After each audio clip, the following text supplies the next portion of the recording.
সাংবিধানিক ও সংবিধিবদ্ধ প্রতিষ্ঠানের নিয়োগ কমিটি। আমরা এখানে কথা বলেছি, আমরা বলেছি সাংবিধানিক সংবিধিবদ্ধ প্রতিষ্ঠান কয়টি, এই কয়টি উল্লেখ করতে হবে এবং জনগণ জানতে হবে যে এই প্রতিষ্ঠানগুলোর নিয়োগ দেওয়ার দায়িত্ব হলো এই সাংবিধানিক এবং সংবিধিবদ্ধ নিয়োগ কমিটি। আজকে মৌলিক দুইটা গুরুত্বপূর্ণ বিষয়, যারা বিগত দিনে এই দুইটি নিয়োগের মাধ্যমে সরকার তার ক্ষমতাকে পাকাপোক্ত করেছে, ক্ষমতার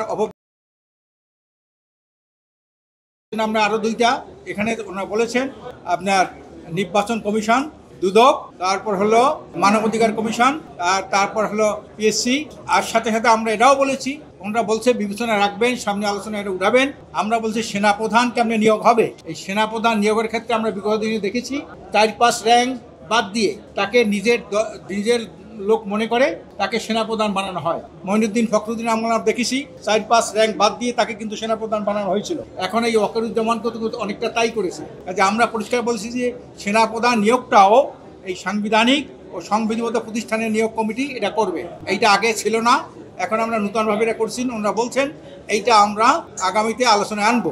এনসিসি প্রস্তাবে ছিল এটা। দ্বিতীয় নম্বর যেটা হলো, অ্যাটর্নি জেনারেল যদি দলীয় নিয়োগ হয় তাহলে দেখা গেল বিরোধী দলগুলি কখনো ন্যায় বিচার পায় না। এই জন্য আমরা অ্যাটর্নি জেনারেলকেও পরিষ্কার বলেছি এই নিয়োগ দেবে সাংবিধানিক ও সংবিধিবদ্ধ প্রতিষ্ঠানের নিয়োগ কমিটি। আর এই সংবিধিবদ্ধ সদস্যবৃন্দ হলেন প্রধানমন্ত্রী, স্পিকার নিম্নকক্ষ, স্পিকার উচ্চকক্ষ, বিরোধী দলীয় নেতা, প্রধান বিরোধী দল ব্যতীত অন্যান্য বিরোধী দলের সময়ের একজন প্রতিনিধি, তারপর হলো রাষ্ট্রপতির প্রতিনিধি, আর প্রধান বিচারপতি একজন প্রতিনিধি।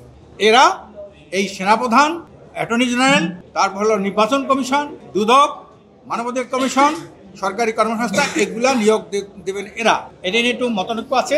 আগামীতে আলোচনার মাধ্যমে আমরা আশা করি এই সেনাপ্রধান এবং অ্যাটর্নি জেনারেল যদি এই নিয়োগ নিরপেক্ষ এই যে কমিটির মাধ্যমে নিয়োগ দেওয়া হয়, আগামী দিনে আমরা একটা সেনাবাহিনীর মধ্যেও একটা চেইন অফ কমান্ড পাবো। আর আপনার অ্যাটর্নি জেনারেল যে নিয়োগটা, তার মাধ্যমেও সকল মানুষ এটা ন্যায় বিচার পাবে বলে আমরা মনে করি।